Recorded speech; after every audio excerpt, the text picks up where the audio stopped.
आपके सामने भगवान पार्श्वनाथ की कथा चल रही है। पार्श्वनाथ भगवान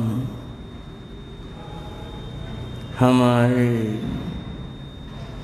23वें तीर्थंकर हैं। तीर्थंकर प्रभु की कथा आप श्रवण कर रहे हैं। हम आगे प्रभु कथा की चर्चा करें, इससे पूर्व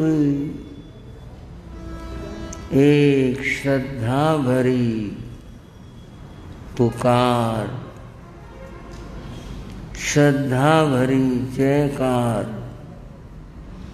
प्रभु चरणों में प्रस्तुत करेंगे। बोलो पार्श्वनाथ भगवान की। सारे भाई भी बहन भी सभी अपने जिह्वा को पवित्र बनाएंगे और अपनी श्रद्धा अर्पित करेंगे। बोलो पार्श्वनाथ भगवान की। बोलो पार्श्वनाथ भगवान की।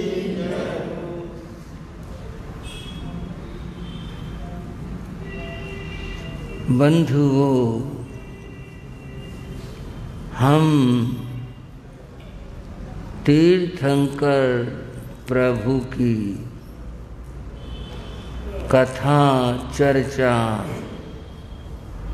करने चले हैं, लेकिन हमें याद रहे हरि कथा अनंता। और कहा हरि अनंत, हरि कथा अनंता। हरि परमात्मा, परमात्मा संख्या की दृष्टि से अनंत है या महिमा की दृष्टि से अनंत है। बंधुओं, दोनों ही बातें अपने स्थान पर महत्वपूर्ण है। हरि का जन्म अनंत हो चुके। तीर्थंकर अनंत हो चुके, इसलिए कह रहे हैं हरि अनंत, परमात्मा अनंत है। हरि कथा अनंता, उनकी जो महिमा है वह अनंत है। इसलिए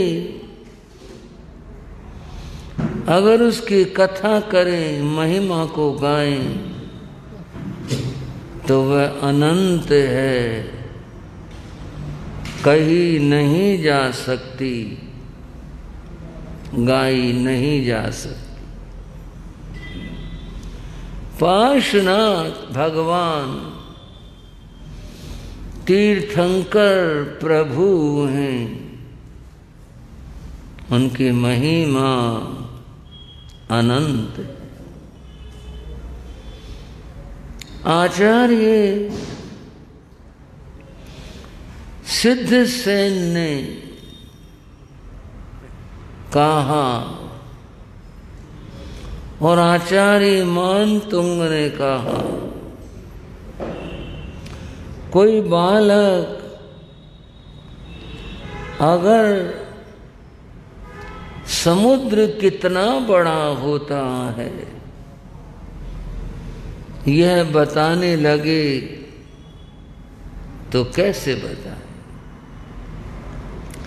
उसके छोटे छोटे हाथ, उन हाथों का संकेत बनाकर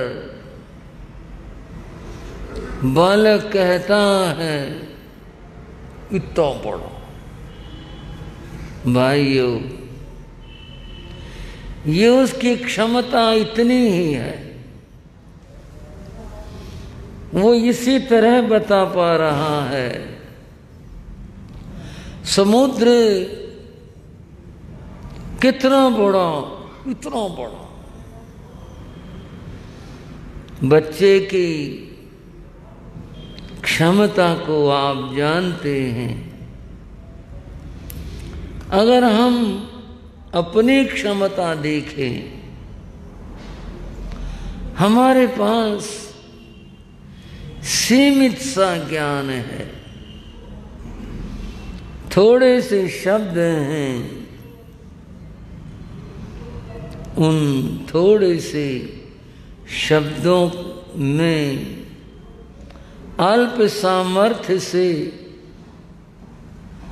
प्रभु की महिमा गाएं। ये जन्म तो क्या, न जाने कितने कितने जन्म बीत जाएं, प्रभु की महिमा कही नहीं जा सकती। पार्श्वनाथ प्रभु की महिमा ये हर तीर्थंकर की, हर महापुरुष की ऐसी ही अनंत महिमा होती है। पार्श्व प्रभु की महिमा भी अनंत है। आपने प्रभु के जन्म को सुना, उनका नाम पार्श्व कैसे रखा गया ये भी आपने सुना। एक बात और, प्रभु के पग तल में यहाँ सर्प का चिन्ह था। यही चिन्ह उनका प्रतीक चिन्ह बना और इंद्र महाराज ने ध्वजा के ऊपर यही चिन्ह लगाया था। बालक पार्श्व का लालन और पालन बहुत बहुत उत्तम रीति से हुआ। पहली बार राजकुमार थे। राजघराने में किस बात की कमी होती है, और फिर उनकी अनंत पुण्यवाणी। मनुष्य तो क्या, देव और देवियां भी उनकी सेवा में उपस्थित रहा करते। पर कैसे रहते थे? परोक्ष प्रिया ही देवा। देव सामने नहीं आते, आते हैं कभी तीर्थंकर प्रभु के संवत्सरण में या विशेष किसी घटना पर, अन्यथा वे प्रच्छन्न रहकर अपना काम करते रहते। परिवार, दास दासियां और कुशल परिचारक, ये सब बाल प्रभु पार्श्वनाथ की सेवा में हर समय रहते थे और उनके साथ अप्रत्यक्ष रूप से देव और देवियां भी प्रभु सेवा में रहा करते। बंधुओं, किसी भी महापुरुष के बचपन को आप अब देखना तो कैसे कहूं, अगर कहूंगा तो मानस से कहूंगा। जो पढ़ने में आता है सबका बचपन बड़ा अद्भुत होता है। चाहे श्री राम का बचपन हो, चाहे श्री कृष्ण का बचपन हो, चाहे महावीर का बचपन हो, सब बड़ा अलौकिक और दिव्य था। ये सभी के साथ होता है, क्योंकि महापुरुष दिव्यता से संपन्न होते हैं तो उनकी सारी बातें बड़ी दिव्य होती। पार्श्वनाथ के जीवन की भी ऐसी ही अनेक अनेक दिव्यताएं प्रकट हुई, जिसे देखकर सब बड़े हर्षित और आनंदित होते थे। बाल प्रभु बड़े हुए, कुछ बड़े हुए तो माता पिता को उनकी शिक्षा की चिंता हुई। सभी माता पिता को होती है, हमारा बच्चा पढ़ ले, शिक्षा प्राप्त कर ले, योग्य हो जाए। नीति में कहा, लालयेत 5 वर्षाणि, 5 वर्ष तक की उम्र तक बच्चे से जितना भी लाड और प्यार किया जा सके वो करना चाहिए। आजकल तो 2 साल के बच्चे कोई अब वो उसमें संस्कार कहाँ से आए? माता के, पिता के, परिवार के समय तो उसका वहाँ बीतता है।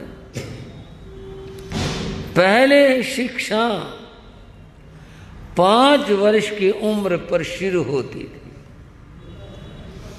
फिर इसको पढ़ाया जाता था। पार्श्वनाथ कुछ बड़े हो गए, माता और पिता शिक्षा की बात सोचते हैं।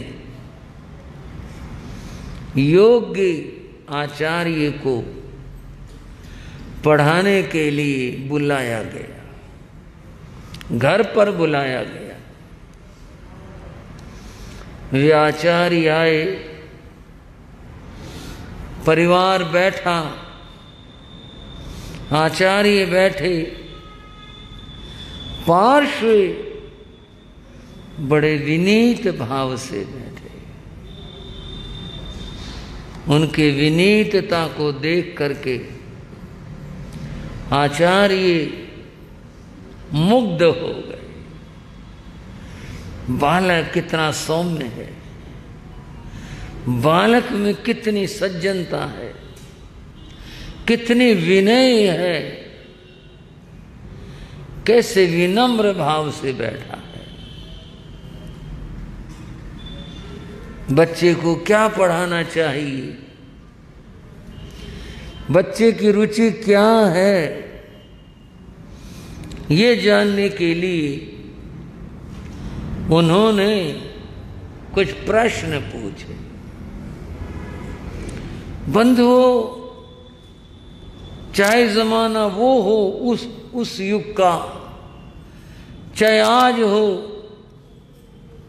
माता पिता को इस बात की चिंता होती है कि बच्चे को क्या पढ़ाया जाए।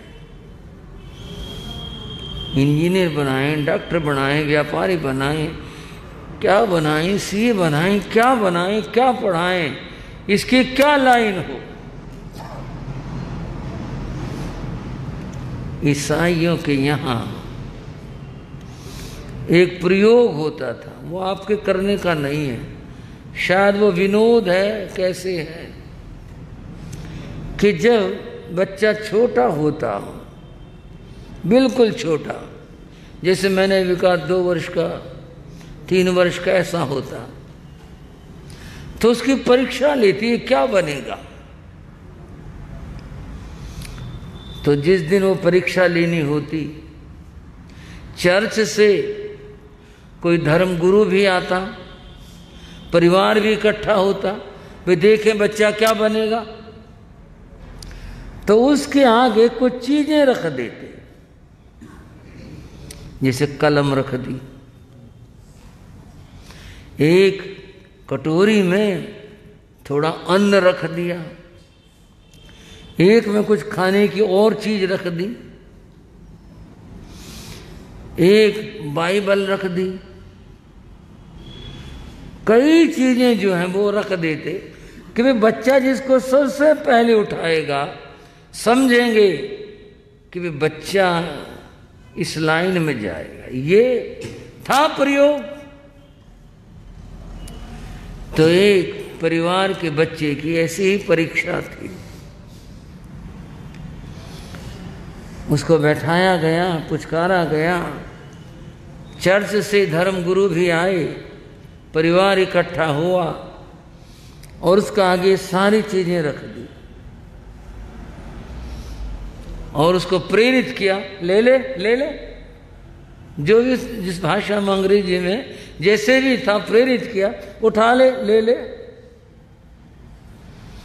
उस बच्चे ने एक नजर डाली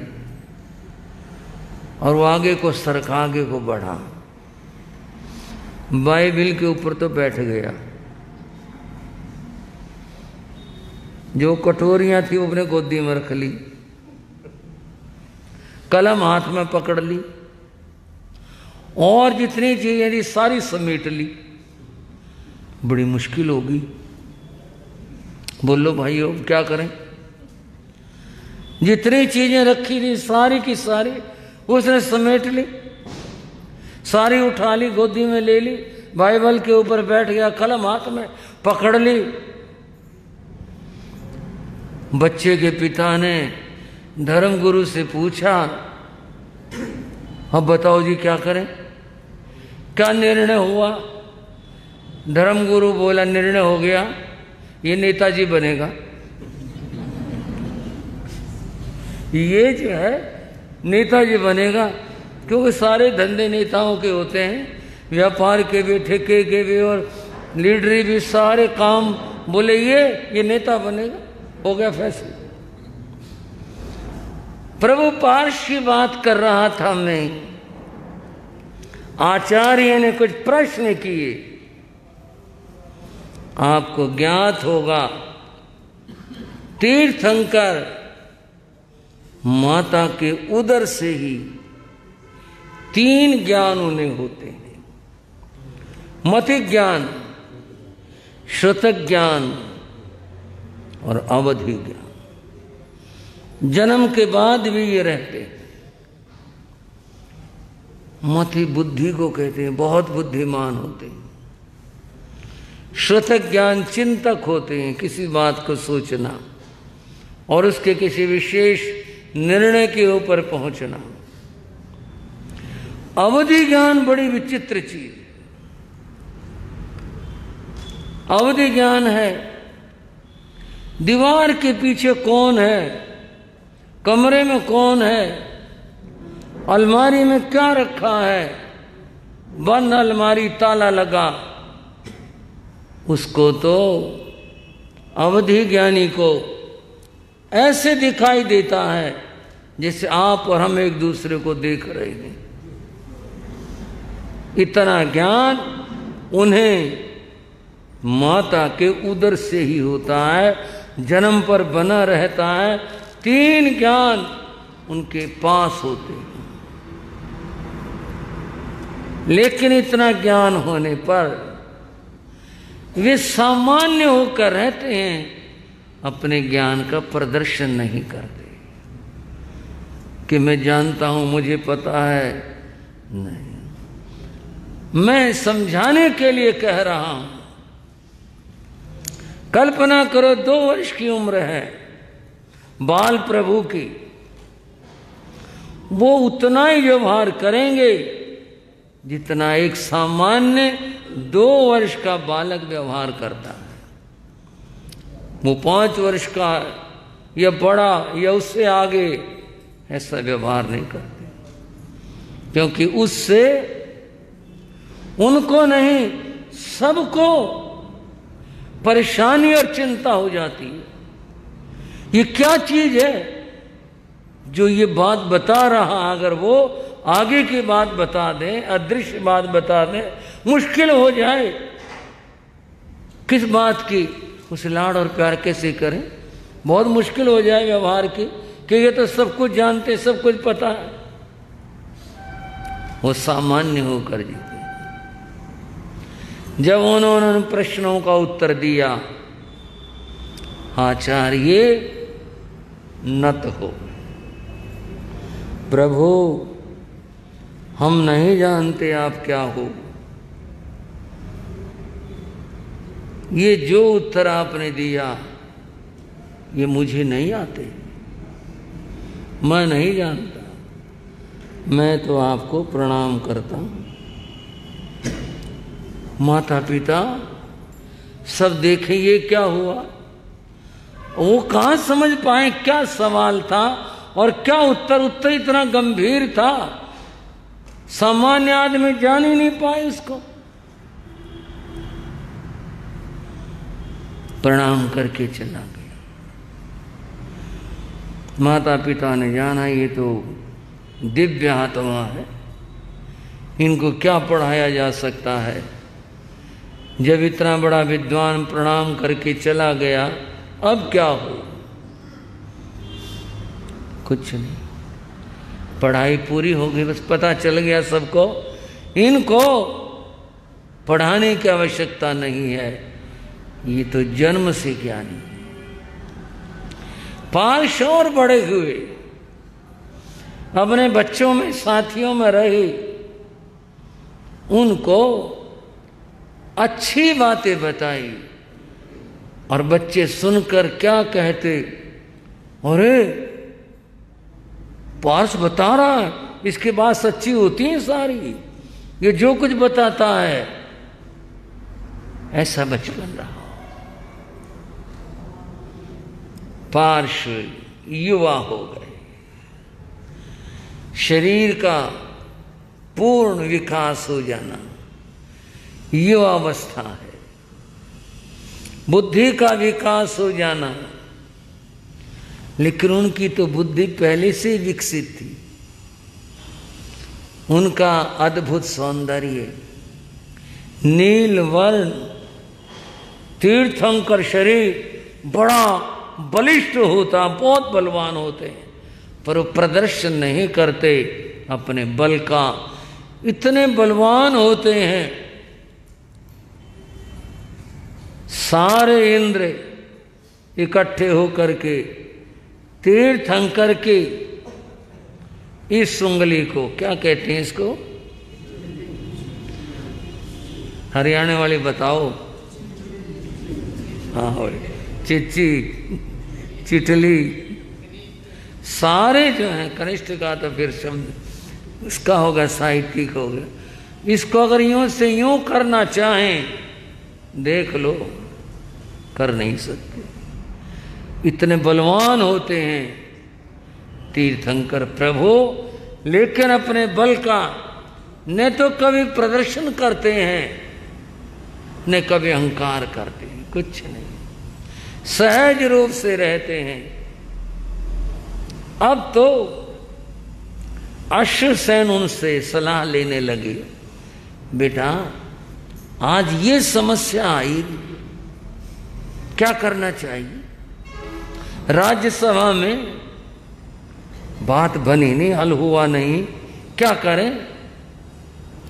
बड़े सहज से बता देते, पिताजी ऐसा करो, ये निर्णय दे दो।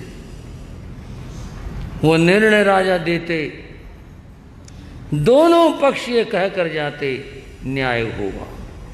अगर किसी को दंड भी मिला, वो भी कह कर गया, गलती तो हमारी थी, राजा ने जो कुछ किया वो सही किया। राजा सोचते थे, अरे पार्श्व जो बताता है ये बिल्कुल सही होता है, अद्भुत है इसकी बात। उस स्थिति में राजकुमार होने वाले तीर्थंकर पार्श्वनाथ पहुंच गए थे। वाराणसी में सब बड़ा अच्छा चल रहा था। वैसे वर्तमान से देखे धार्मिक नगरी है, उस जमाने के अंदर भी वाराणसी अद्भुत नगरी थी, सब अच्छा चल रहा था। अब थोड़ा सा एक और पक्ष पहलू देखते हैं।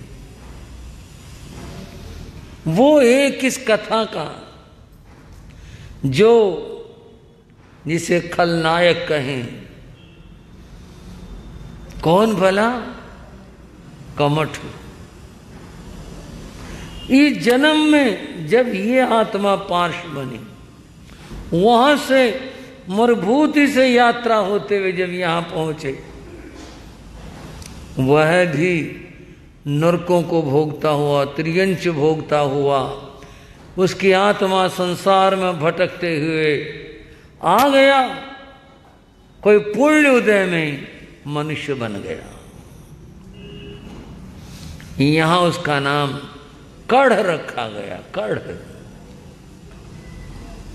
ब्राह्मण परिवार में जन्म हुआ, लेकिन जाति से क्या, बात तो गुणों से होती है। बड़ा क्रोधी था, बड़ा क्रोधी था। अब क्रोधी के साथ किसी का कैसे गुजारा हो? जैसे जैसे वो कढ़ बालक से बड़ा हुआ, क्रोधी तो शुरू से ही था, बड़ा हो गया और प्रचंड रूप हो गया।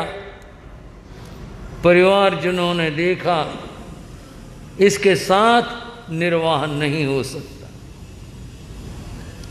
आखिर परिवार ने उसको निकाल दिया, जा वे कहीं जा, इस घर में तेरे लिए कोई जगह नहीं है।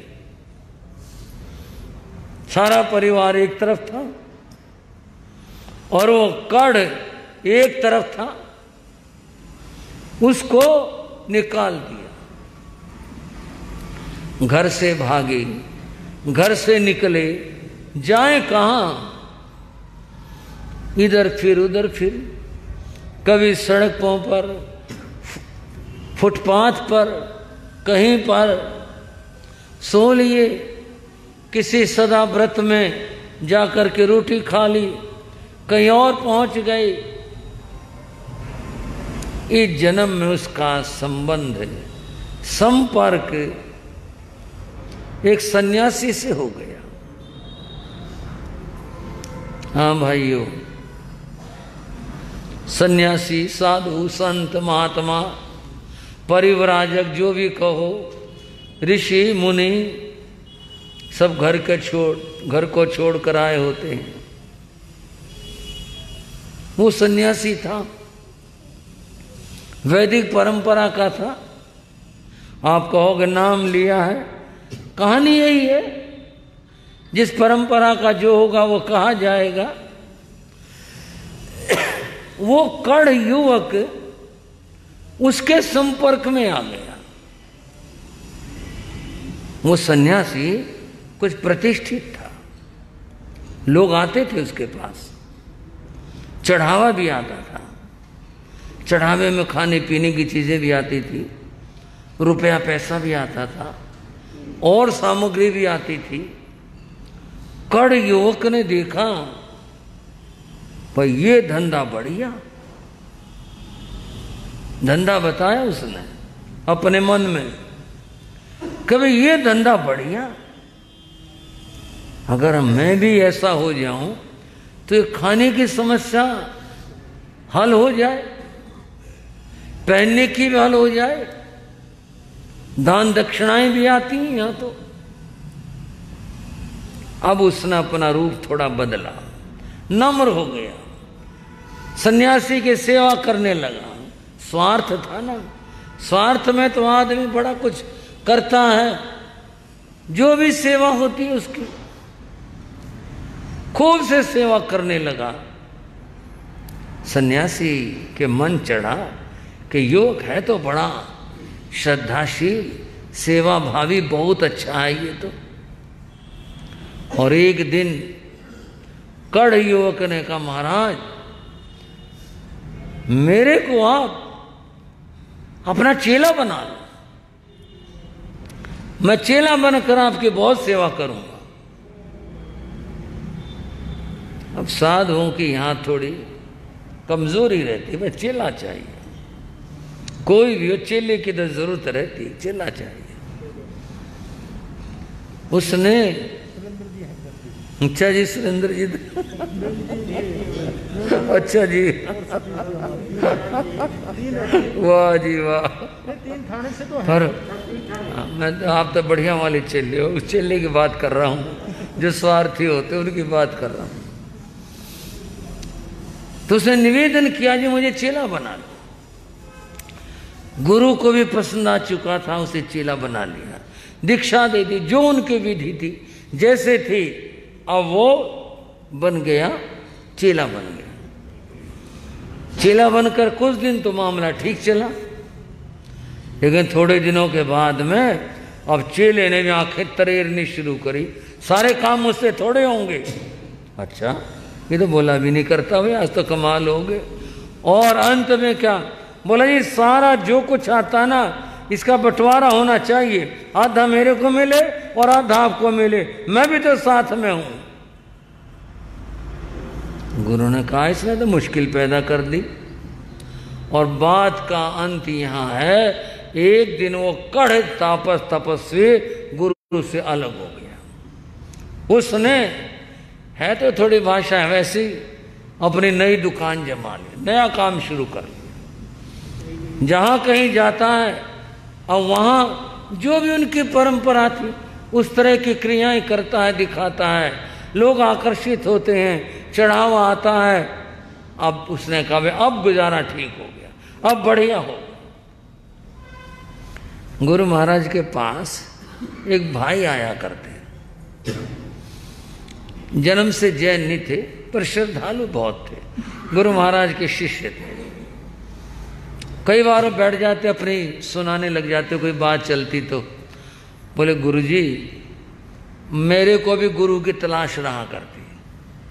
बोले मैंने सुना कि भाई उस जगह फला जगह धाम है और वहाँ बहुत लोग जाते हैं। बोले मैं वहाँ चला गया था मैं ही गुरु बनाने के लिए, देखने के लिए। सत्संग होता ना, बहुत बढ़िया सत्संग होता था, गाने बजाने के साथ में बड़ा मन लगता था। बाद में चढ़ावा आता था और एक परात रखी जाती थी, उसमें वो चढ़ावा रखा जाता था रुपए पैसे का। मैंने कहा भी और तो सारी बातें ठीक है, पर साधु का रुपए पैसे से क्या मतलब, ये तो माया है। अब इसके प्रति अगर मोह माया है तो फिर तो सन्यास नहीं होगा। बोले एक दिन मैं रुक गया और लोग चले गए, कुछ इधर उधर हो गए, मैं अकेला रह गया। मैंने पूछा जी महाराज क्षमा करना, ये जो रुपए हैं परात में इनका क्या? हमारा क्या मतलब है? हम नहीं कोई संबंध रखते, हम तो त्यागी हैं, हमारा क्या मतलब? बहुत ऊंची बात जी, बहुत। मोह माया का छोड़ना बड़ी ऊंची बात। बोले मैं थोड़ी देर बैठा रहा, मैंने इधर उधर देखा कार्यकर्ता भी जो भी आश्रम के थे, कोई दिखा नहीं। मैंने उठ करके बोला, एक वो परना सा पल्ला सा था मेरे पास में, मैंने वो बिछाया और वो उठा करके उसमें रखने शुरू कर दिए। ये क्या कर रहा है? वो कड़क के पड़े।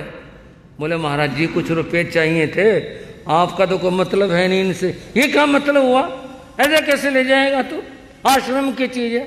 बोले जी आश्रम में तो बहुत पैसा मेरे को चाहिए। मैंने एक और अजी वो तो खड़े न हो गए मेरे को पकड़ने के लिए। बोले मैंने लड़ना थोड़े था, मैं तो ये देख रहा था कि भाई ये जो कह रहे थे ना हमारा क्या मतलब, वो कितना मतलब है, मैं तो ये देखना चाह रहा था। तो बोले मैंने वापस रख दिए। मैं उनसे बोला जी महात्मा जी आप तो कह रहे थे मेरा क्या मतलब है, आपका तो सारा नहीं तू समझता नहीं, कहाँ से आ गया पागल आदमी, चल यहाँ से तू, आश्रम की व्यवस्था है, आश्रम की चीज है। बोले आश्रम वाला तो कोई है नहीं, यहाँ तो आप ही थे, मेरे को तो जरूरत सी थी थोड़े पैसों की, निकल जा तू बस यहाँ से। बोले जब मैं चिल्लाया, बंधुओं सच्चाई का जीना, सच्चाई का होना बड़ा मुश्किल सा होता है। कड़ तापस ने अपनी दुकान जमा ली, खूब से उसका काम चल निकला, और एक बार वह कड़ तापस वाराणसी बनारस आ गया, काशी आ गया। काशी से बाहर उसने कोई जगह देखी, यमुना का किनारा थोड़ी सी दूरी के ऊपर, उसने देखा हाँ ये जगह ठीक है, यहाँ लोग आ जा सकते हैं। वहाँ बैठ गया, लोग आने शुरू हो गए। उसने कहा भाई मैं तपस्या करना चाहता हूँ। कि जी आपकी इच्छा है, आपका मान। बोले नहीं थोड़ा तुमने काम करना पड़ेगा, मैं पंचाग्नि तप करूँगा, मेरे चारों तरफ इधर भी वो उपलों के ढेर लगाओ और वो जलाए जाए, बीच के अंदर मैं बैठूंगा, मेरे आगे धुना भी होगा, और ऊपर से सूरज की गर्मी होगी, उसमें बैठ करके मैं भजन करूंगा, मैं तपस्या करूंगा। उस परंपरा में है ऐसा। लोग बोले जी बहुत बड़ी बात है, इतनी गर्मी में कैसे करो? बोले मैं आप क्या समझते हो, मैं बहुत बड़ा सिद्ध साधक हूं, मैं करूंगा ये। हम भक्तों ने ये लगा दिया और उसमें बैठ करके वो तपस्या करने लगा। सामने भी भट्ट आग का, इधर भी उधर भी सेक आए, ऊपर से सूरज, और सामने धुना जले, और वो बैठ करके अपनी माला करे। दुनिया आनी शुरू हो गई, बड़े लोग आने लगे, भीड़ होने लगी, मेला बन गया, सारे शहर में चर्चा। बोले वे तपस्वी तो बहुत देखे, पर ऐसा तपस्वी नहीं देखा, कमाल है, हद है, इतनी तपस्या, इस तरह से तपना आग के अंदर। शहर भर के लोग आते, ढेरों लग जाता है सामग्रियों का, बांटी जा रही हैं, खाई जा रही हैं, और माया भी इकट्ठी हो रही है, सारे काम हो रहे थे। ये बात राजघराने तक भी पहुंची। राजा ने मंत्री से कहा, मंत्री सुनते हैं आजकल इधर काशी में कोई तपस्वी आया है, बड़े लोग उसके जा रहे हैं, कुछ पता तो करो। बोले मारे पता कर रखा गया था मैं भी, तो जाए हमारे बिना? बोले जी मैं भी देखिए, तपस्या तो बहुत गजब की है, बड़ा मुश्किल काम है, और वो बैठता है इस तपन के अंदर। बोले अच्छा, और जी ऐसे व्यक्ति को तो जरूर सिद्धि होगी। राजा बोले कमाल है भाई, इतनी तपस्या।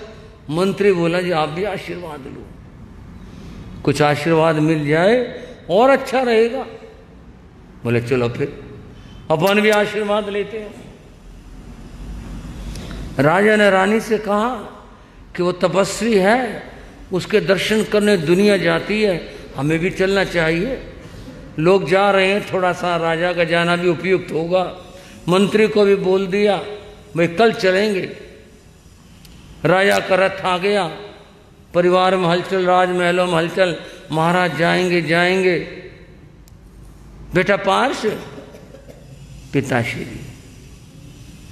तुम भी चलना हमारे साथ में। कहाँ पर? वो बाहर जो है, नगर के बाहर यमुना के किनारे के ऊपर एक तपस्वी आया, बहुत बड़ा तपस्वी है, बहुत कठिन तपस्या करता है, उसके दर्शन करने चलेंगे। वो चुप, बेटा क्या बात, तुम भी चलना?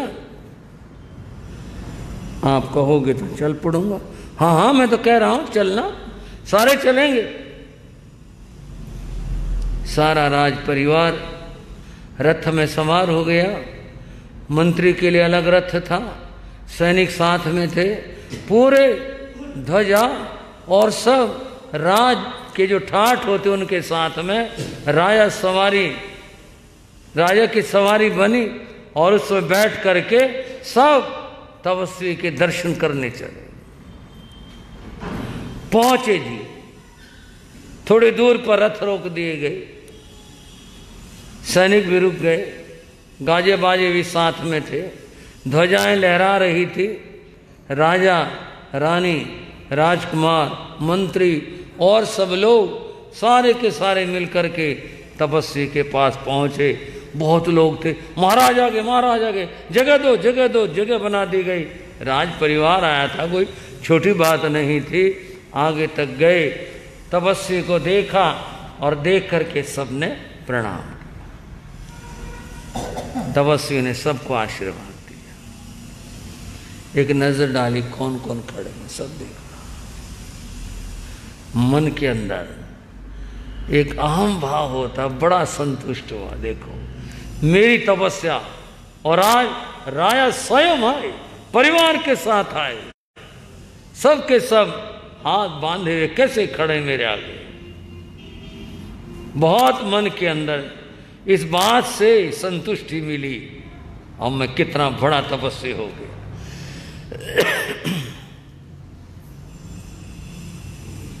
राजा के साथ राजकुमार पार्श्व भी खड़े थे, वो सहज खड़े थे। उन्होंने हाथ नहीं जोड़े, सबने तो हाथ जोड़े, उन्होंने नहीं जोड़े। तपस्वी की दृष्टि बार बार राजकुमार पर जाए। ये कौन है? ये कैसी अकड़ में खड़ा हुआ है? अकड़ तो थी नहीं पार्श्व में, वो तो परम परम विनीत थे, अकड़ का तो काम ही नहीं था। पर उसको लग रहा था इसने हाथ नहीं जोड़े। आखिर रहा नहीं गया तपस्वी से। तपस्वी बोला, राजन ये लड़का कौन है? महाराज आपका ही शिष्य राजकुमार। राजकुमार है ये? हमारा राजकुमार है। क्या बात है? तो मैंने इसको कुछ सिखाया नहीं? साधु महात्माओं के सामने कैसे जाते हैं, कैसे मिलते हैं उनसे? कोई तो तमीज सभ्यता सिखाई होते, ये हाथ जोड़ना भी नहीं जानता। एकदम राजा ने देखा, बेटा हाथ जोड़ो, महाराज हैं, तपस्वी हैं, हाथ जोड़े से कैसे खड़े हो गए? हाथ जोड़ो। राजकुमार बोले, पिताश्री हाथ तो त्यागी को, तपस्वी को और संत को जोड़े जाते हैं। और इनसे बड़ा तपस्वी कौन होगा? इनसे बड़ा त्यागी कौन होगा? इनसे बड़ा संत कौन होगा? हाथ जोड़ो बेटा इनके आगे। नहीं पिताजी, ये जो तप कर रहे हैं ये तप अज्ञान तप है। क्या क्या कहा भाइयों? क्या कहा? ये अज्ञान तप है। आप भी पूछोगे अज्ञान तप क्या होता है? बंध वो जिस तप के साथ ज्ञान नहीं होता। ज्ञान किस बात का? जीव का है, जीव का, धर्म का है, धर्म का, पाप का, पुण्य का। ये ज्ञान न हो, केवल क्रिया मात्र हो, वह अज्ञान तप होता है। ये अज्ञान तप है। अब ये बात पिताजी तो ढकना चाहें कि बेटा जो है ज्यादा ना बोले, वो तो ये चुप करना चाहें, तपस्या कड़क के पड़ा। तू क्या जानता है तपस्या के बारे में? तुझे क्या पता ज्ञान अज्ञान तब क्या होते हैं? पार्श राजकुमार होने वाले तीर्थंकर बोले, महाराज आप केवल वेश से साधु हो, आप ज्ञान से साधु नहीं हो। आप जो तपस्या कर रहे हो ये अज्ञान तप है। अज्ञान तप कैसे है? हमारी विधि है ये। विधि का ये अर्थ नहीं होता कि जो कुछ सुना देखा करने लगे परंपरा से उसके साथ ज्ञान होना चाहिए। जो आप ये कर रहे हैं, आपको पता है अग्नि जलाने में कितनी हिंसा होती है, और इस समय यहां वर्तमान में कितनी हिंसा होने लग रही है। हिंसा होती है। हिंसा क्या होती है? आपके यहां हिंसा होने लग रही है। कैसे हिंसा होने लग रही है? तो ये जरा दिखाई देता है क्या हिंसा हो गई? यहां हम तो तपस्या कर रहे हैं, यहां अग्नि जल रही है, और अग्नि देवता, ये तो देवता है, हम उपासना कर रहे हैं, कैसे हो रही है? नहीं महाराज, यहां पर हिंसा हो रही है, और जहां हिंसा होती है वहां धर्म नहीं हुआ करता, हिंसा पाप होती है, और यहां पर हिंसा हो रही है। क्या हिंसा हो रही है? देखा हमें, बता हमें क्या हिंसा हो रही है यहां पर? पार्श ने अपने अवधि ज्ञान में देख लिया था कि वहां क्या हो रहा है। उसको कुछ शब्दों में, काव्य के शब्दों में कह रहा हूं। कविता मेरी नहीं है, पुराने संतों की, पुराने कवियों की है। गाया करते मेरे बाबा गुरुदेव, उनका गाना याद आता है, वो क्या गाते थे। बाकी तो आज तो ज़माना भाई सुनील जी जैसे गायकों का है, हम तो केवल पंक्तियां दोहराने वाले लोगों में हैं। बंधुओं, पार्श की बात कुछ काव्य पंक्तियों में कहा, जोगी से पाश फरमाते धुनी में नाग काला है। जोगी से पाश फरमाते धुनी में नाग काला है। बचाओ इसको जल्दी से, मरेवा सुखी काला है। बचाओ इसको जल्दी से, मरेवा सुखी काला है। सर्पों की प्रजातियां होती हैं, वो वासुकी जाति का सर्प था, और लाला बच्चे को कहते हैं वो जाति का सर्प, और यहाँ पर मरने लग रहा है, इसकी रक्षा करो, इसको जल्दी से बचाओ। कहाँ सांप है? यहाँ तेरे को जरा दिखाई देता है? हाँ भाई, कहाँ है? किसको दिखाई दे रहा है? कहाँ पर सांप है? सांप बता रहा है यहाँ पर, लो कह रहा है यहाँ सांप मरने लग रहा। कहाँ पर सांप है? यहाँ पर अज्ञानी छोड़ दे हठ को, सभी को जीव प्यारा है। अज्ञानी छोड़ दे हठ को, सभी को जीव प्यारा है। तरे नहीं पाप करने से, मोक्ष मार्ग निराला है। तरे नहीं पाप करने से, मोक्ष मार्ग निराला है। जोगी से पाश फरमाते धुनी में नाग काला है। बंधु, पाश ने कहा आप हट को छोड़ दो, जिद को छोड़ दो, सच्चाई को समझो। क्या सच्चाई होती है? तेरे पास क्या सच्चाई है? मैं आपको बता रहा हूं, इस अज्ञान तप को, इस जिद को, हट को, क्रोध को छोड़ दो आप। इससे कोई कल्याण नहीं होता, इससे कोई उद्धार नहीं होता। और सुनो, मोक्ष का मार्ग अहिंसा का मार्ग है। अहिंसा से मोक्ष पाई जाती है। ऐसे मोक्ष प्राप्त नहीं हुआ करती है जिस रास्ते पर आप चल रहे हो। नहीं तो गलत कह रहा है, ये तो हमारा धर्म है, हमारा तप है। बोले नहीं साधु, ऐसे मत बोलो।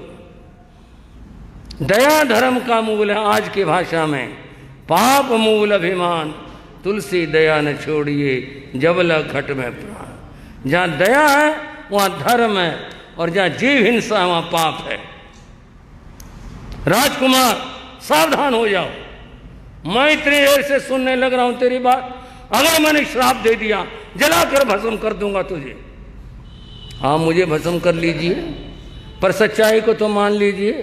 क्या हो रहा है यहां जीव हिंसा हो रही है। फिर बात करते हो जीव हिंसा, क्या जीव हिंसा हो रही है? लकड़ को चीर प्रभु जी ने, नाग नागिन का लाए। लकड़ को चीर प्रभु जी ने, नाग नागिन। पार्श्वनाथ ने आदेश दिया सेवकों को, जाओ एक कुल्हाड़ा लेकर के आओ। कुल्हाड़ा लाया गया। राजा हैरान, ये क्या हो गया?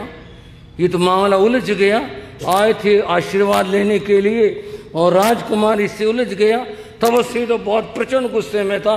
लिया, क्या करेगा तू, देखा हमारे को। कुल्हाड़ा लाया गया।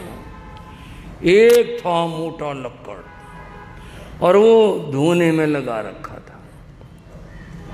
आग जल रही थी और सामने तापस बैठा हुआ था।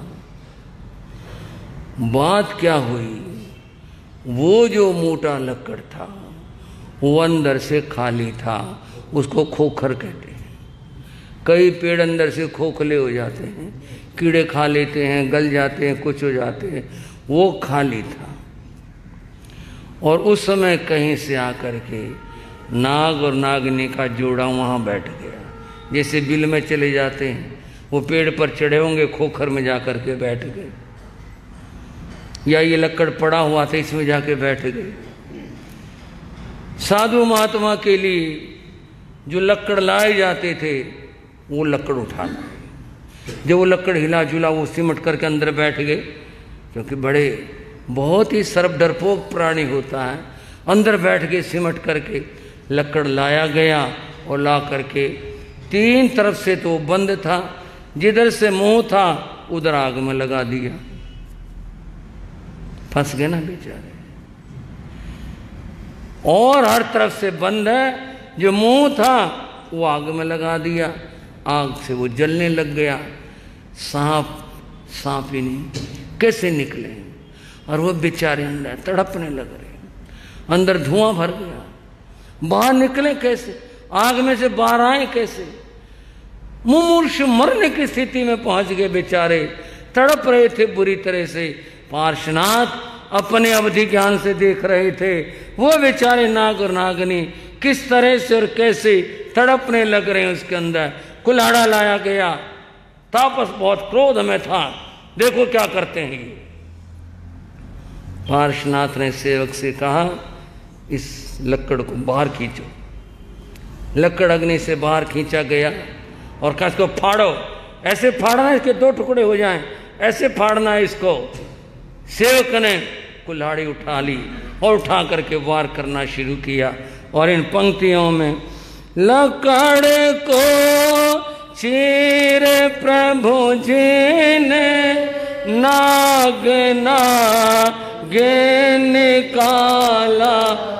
दो टुकड़े हुए और दो टुकड़े होते ही नाग और नाग ने बेचारे तड़पते हुए ऐसे एकदम से बाहर, अरे ये क्या ये क्या।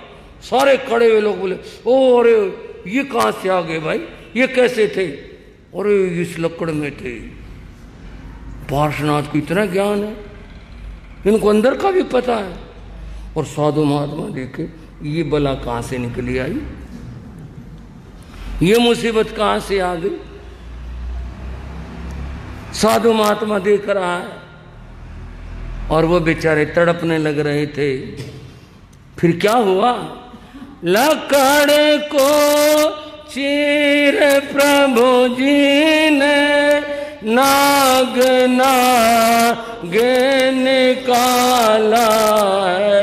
दिया नवकार का शरणा जड़ा दुर्गति को ताला है। दिया नवकार का शरणा जड़ा दुर्गति को ताला है। जोगी से पाश फरमाते धुनी में नाग काला है। जोगी से पाश फरमाते धुनी में नाग काला है। सारे लोग हाय हाय ऐसा पाप, इतना बड़ा पाप, और ये तो बचा दी, मर जाती, ये क्या हुआ। पार्श्वनाथ ने उस समय कहा सवे जीवा वे इच्छन्ति, जीवी सारे जीव जीना चाहते हैं, न मरी जीव मरना कोई नहीं चाहता। साधु सुनो इस बात को, जहाँ हिंसा है वहाँ पाप है, जहाँ अहिंसा है वहाँ पर धर्म होता है। ये जो पाप हो रहा है ये बहुत बड़ा अधर्म होने लग रहा है। तुमने इस बात को देखा नहीं, समझा नहीं। और सुनो, महावीर की वाणी है, हर तीर्थंकर की वाणी वही होती है, ये समझ लें। उन्होंने कहा एवं खो नाणिनो सारंग जंग न हिंसै किंचनंग। ज्ञानी होने का एक ही सार है, किसी जीव को दुख ना दे। ये ज्ञानी होने का सार है। अगर ज्ञानी कहला कर भी किसी को दुख दिया वो ज्ञानी है, ज्ञानी नहीं होता है। तापस तो शर्मिंदा, क्या पता था कहाँ से आ गए, क्या मालूम था कहाँ से आ गए, कहाँ से आ गए। देख के काम नहीं किया ना, विचार करके काम करते। बंधुओं बीच में बताना चाहूँगा, आज रसोई में ज़माना गैस का है, गैस के चूल्हे का है। पहले स्टोव का ज़माना भी आया है, उससे पहले अंगीठी का ज़माना था, उससे पहले चूल्हे का ज़माना था। चूल्हे में लकड़ियाँ जलाई जाती थी। हमने, मैं कोई बहुत 100-200 साल का नहीं हो गया जो मैं पुरानी बात करूं, जितना जाना है उतना बता रहा हूं। हमने वो श्राविकाएँ देखी जो पहले दिन लकड़ियों को झाड़ करके पानी का छींटा दे करके फटकार करके अलग रखा करते, कल ये लकड़ी चूल्हे में जलेंगी। ऐसा नहीं था कि भाई ली लकड़ी आई और लगा दी। कितने उसके अंदर छोटे जीव होते थे, सब बेचारे भुन जाते थे, कौन पूछे। लेकिन जो विवेकवान होते थे, धर्मात्मा होते थे, वो विचार से काम करते थे। बंधुओं, एक श्रावक जो अंतिम समय में था, उससे बेटे ने पूछा, ये घटना है कहानी नहीं है, पिताजी कोई अंतिम इच्छा हो, बेटा एक काम करना, मेरे संस्कार में जो लकड़ी लगाओ वो लकड़ी झाड़ कर पहुँच कर पानी का छींटा देकर फिर लगाना, ऐसे मत लगाना। बस मेरी अंतिम इच्छा बात यही है कि मेरे मरने से और कोई जीव ना मरे। और एक बात है तो संसार की, लेकिन बात जो चल रही है उस प्रसंग में, हमारे संसारी पिताजी गुरु महाराज की परम शिष्य थे, उन्होंने एक मकान बनाया था, ये हमारे आंखों के आगे है। वो पानी तालाब से लाते थे, जितने हमारे माताजी संसारी माताजी और जितने भी संबंधी थे, चाचियाँ थी, औरतें, सब पानी लेके ढो ढो के ला रहे थे। वो एक बड़ा सा ड्राम टीन का लोहे का लेके वहाँ चले गए और वहाँ जा कर के पहले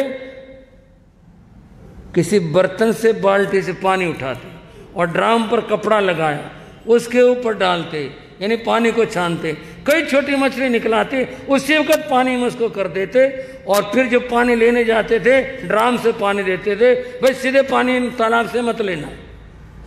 विवेक है ना, विचार है ना जीव रक्षा का, कि भी कोई जीव मर ना जाए।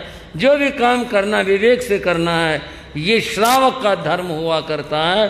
बंधुओं, ज्ञानी होने का सार यही है, किसी भी जीव की हिंसा न करे, ये ज्ञानी होने का सार है। पार्श्वनाथ ने उपदेश दिया, सब लोग स्तब्ध थे और फिर भगवान पार्श्वनाथ उस नाग युगल जो तड़प रहा था उसके पास आकर बैठ गए। बंधुओं, पास बैठ करके उन्होंने उसको नमोकार मंत्र सुनाया। पर सुनाया कैसे उन्होंने? नमोकार मंत्र के जो बीजाक्षर हैं वो उसको सुनाए। बीजाक्षर प्रथमाक्षर सुनाए, जैसे अरिहंताणं का है, सिद्धाणं का से, आयर्याणं का, अवज्ञाणं का, उसावणं का सा, ये प्रथमाक्षर बीजाक्षर होते हैं, ये उनको सुनाए। और एक बार हम और आप भी बोलेंगे, ऐसे आउसा, ऐसे आउसा, ऐसे आउसा, ऐसे आउसा, ऐसे आउसा, ऐसे आउसा। अब इसको मंत्र में बोलते हैं, ओम ऐसे आउसाय नमः, ओम ऐसे आउसाय नमः, ओम ऐसे आउसाय नमः, ओम ऐसे आउसाय नमः, ओम ऐसे आउसाय नमः, ओम ऐसे आउसाय नमः। ये मंत्र उन्हें सुनाया। इसके सुनाने का एक कारण था।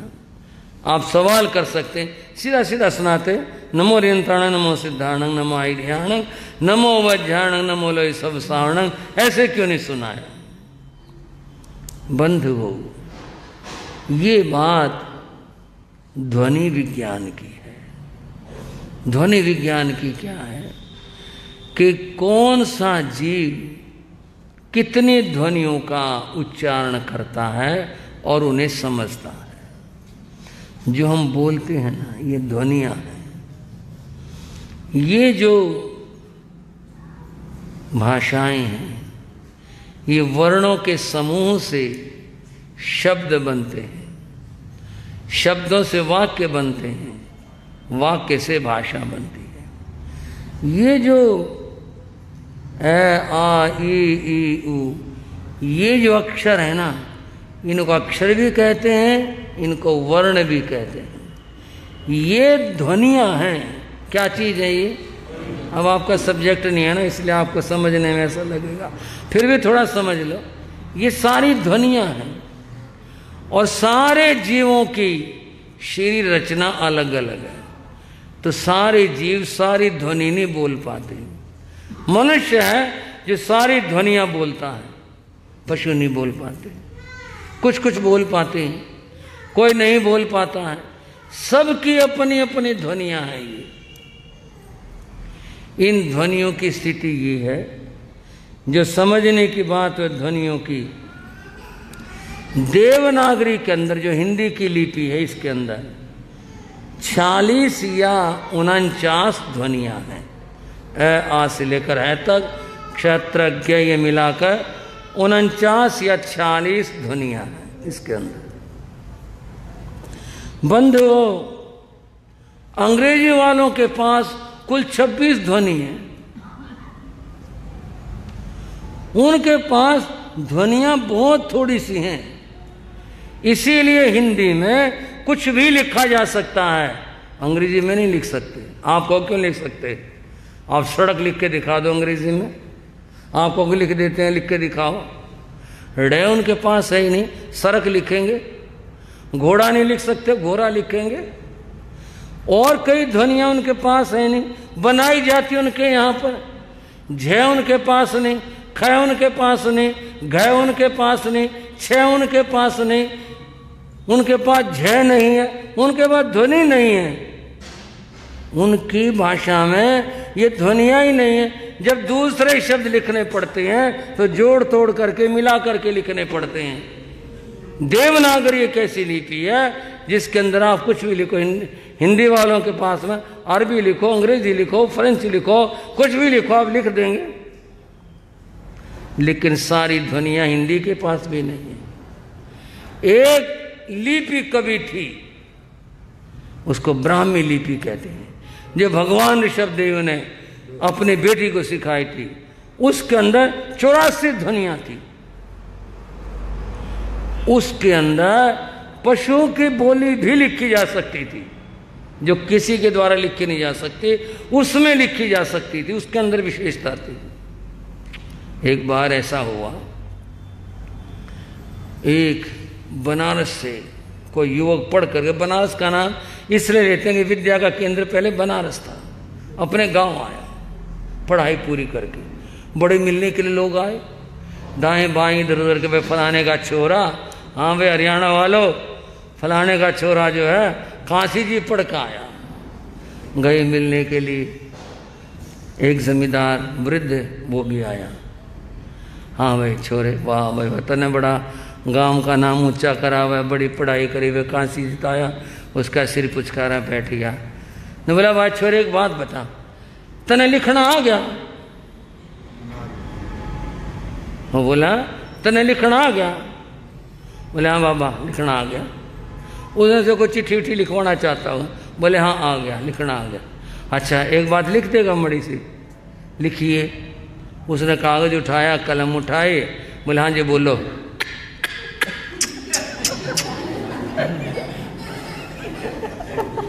लिखिए। न बोला जी इतना नहीं पढ़ा मैं इतना नहीं पढ़ा। ये ध्वनियाँ हैं सारी की सारी, ये सबकी अलग अलग स्थिति है। अब कोरियन जो लैंग्वेज है, कोरियन, उनके पास कई नहीं है, के नहीं उनके पास में, उनके वर्णमाला में क नहीं है। वो कोरिया को खोरिया खोरिया ऐसे बोलते हैं। मेरा काम पड़ा था कोरियन से, तो मैंने पूछा था उससे, मैंने कहा अपनी लिपि के बारे में बताओ, तो वो कोरिया नहीं बोलते, कोरिया तो हम बोलते हैं, वो नहीं, खोरिया खोरिया ऐसे करके बोल रहा था वो। उनके पास है नहीं, ध्वनियाँ ही नहीं उनके पास में। सारे पशुओं के अलग अलग ध्वनियाँ हैं। बात सर्प की चल रही थी, भगवान ने ऐसी आउसा क्यों उनको बताया, उसका कारण था। उसका पहली बात तो यह है, आ की ध्वनि जो मुंह खोलेगा, कोई प्राणी, चाहे पशु है चाहे मनुष्य है, जिसने मुंह खोला वो ऐ जरूर बोलेगा। मुंह खोलते है बोलेगा। ये सब बोल सकते हैं। सांप ऐ बोल सकता है, वो हमारे लिए नहीं, वो अपनी तरह से मुंह खोल करके, जो भी जिस तरह भी वो करता है मुंह खोलता है। जो ऐ बोलेगा वो आ जरूर बोलेगा। और जो सिद्ध होते हैं, ये ऐ शरीरी होते हैं, इनका भी ऐ ग्रहण किया जाता है। ऐ और ऐ दोनों को मिला दिया तो फिर ये आ, जो आचार्य है, जो ऐ बोलेगा वो आ भी बोलेगा। और एक ध्वनि है ऊ। आपका काम नहीं पड़ा, हमारा काम पड़ा। ये ट्रुंग ट्रुंग इस तरह की आवाज भी करता है सर पे, इस तरह की, तो ऊकार भी बोल देता है। और सांप की सीटी किसी ने सुनी हो, सी करके जब ये सीटी मारता है ना, सारा मकान गुंजा कर रख देता है। ऐसी आउसा उसकी ध्वनियाँ थी, जिसको वो बोल सकता था, जिसको वो समझ सकता था नाग। इसलिए भगवान ने नमोकार मंत्र जिसको बोल नहीं सकता उसको बीजाक्षर दिए और ये सुनाए। और सुनाए नहीं, उन्होंने इसका उच्चारण किया। और इसका उच्चारण करते हुए किस तरह से ऐसी आउसा ऐसी आउसा ऐसी आउसा उनके प्राणों का अंत हो गया। बोलिए भगवान बंधुओं, जिस आत्मा ने मरते हुए नमकार सुना है उसकी हमेशा सदगति होती है। सुनने से इतना और जोड़ना चाहूँगा, जिसको श्रद्धा आ गई है उनको सदगति प्राप्त होती है, और उन्हें सदगति मिली। नाग जो था वह धर्णेंद्र नाम के देव बने, और जो नागिनी थी वो पद्मावती माता के नाम से जानी गई। इस तरह से उन्होंने सदगति को प्राप्त किया। सारा खेल भगवान ने तो जो संदेश देना था वो संदेश दे दिया। वो साधु महात्मा ज्ञानी को उसका काम बिगड़ गया सारा। वो तो अपना ताम झाम छोड़ करके वहाँ से भागा, मन में गांठ लगा करके इसने करा सारा काम खराब, इसने बिगाड़ा, मेरी तपस्या का फल हो, मैं इसका भी नाश करूँगा, मैं इसका सब कुछ बिगाड़ के रख दूंगा। तरह तरह की बातें करता हुआ भाग गया वहाँ से। सारा मेला बिखर गया। पार्श्वनाथ, उनके पिता श्री, माता श्री और सब रथ में बैठ करके वापस आ गए। किसी की समझ में नहीं आया ये मामला हुआ क्या, अच्छा हुआ कि बुरा हुआ। पार्श्वनाथ ने तो कमाल कर दिया। बताओ, बेचारे वो बचा दिए, उस लकड़ में से निकाल दिए। साधु ने गुस्सा कर लिया, अब पता नहीं क्या होगा। पार्श कुमार कहते हैं नहीं, कुछ भी नहीं होगा, क्या घबराने की बात और क्या डरने की बात है, हमने धर्म का काम किया है। इस तरह से सबके सब वापस लौट आते हैं। बंधुओं, पार्श्वनाथ कथा का अद्भुत ये प्रसंग जो जीवों के ऊपर दया की बात बताता है वो सदैव हमारी स्मृतियों में रहे। और पार्श्वनाथ भगवान दया अवतार हैं, करुणा अवतार हैं। उनकी दया और करुणा जगत में सब प्राणियों का हित और मंगल करने वाली है। ऐसे प्रभु को नमन करते हैं। तुमसे लागे लगन ले लो पारस प्यारा, मैं तो ये संकट हमारा। तुमसे लागे लगन ले लो अपने पारस प्यारा, मैं तो ये संकट निश दिन तुम को जपो पर से ने हाथ जो जीवन सारा, तेरे चरणों में बीते हमारा। निश दिन तुम को जपो पर से ने हाथ जो जीवन सारा, तेरे चरण आशीषेन कराज दुलारे, मातम सुत प्राण प्यारे। आशीषेन कराज वाम देवी के सुत प्राण, सबसे ने हाथोड़ा जग से मुख आमोड़ा, संयम धारा मेटो ये संकट तुमसे लागे लगन ले लो अपनी शरण, पारस प्यारा मेटो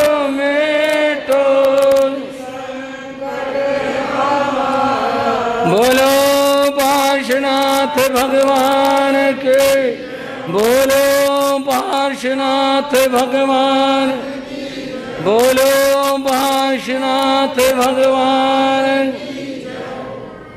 चत्तारि मंगलम अरिहंता मंगलम सिद्धा मंगलम साहू मंगलम केवली प्रणतो धम्मो मंगलम। चत्तारि रघुत्तमा अरिहंता रघुत्तमा, सिद्धा रघुत्तमा, साहू रघुत्तमा, केवली प्रणतो धम्मो रघुत्तमो, चत्तारि शरणं प्रवज्यामि, अरिहंते शरणं प्रवज्यामि, सिद्धे शरणं प्रवज्यामि, साहू शरणं प्रवज्यामि, केवली प्रणतं धम्मं शरणं प्रवज्यामि। ये चार शरण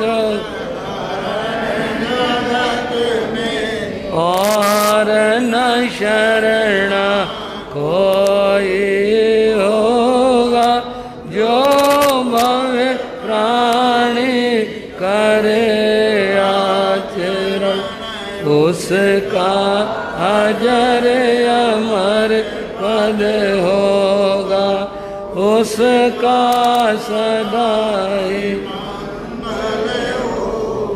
मंगल आशीर्वाद, मंगल आशीर्वाद।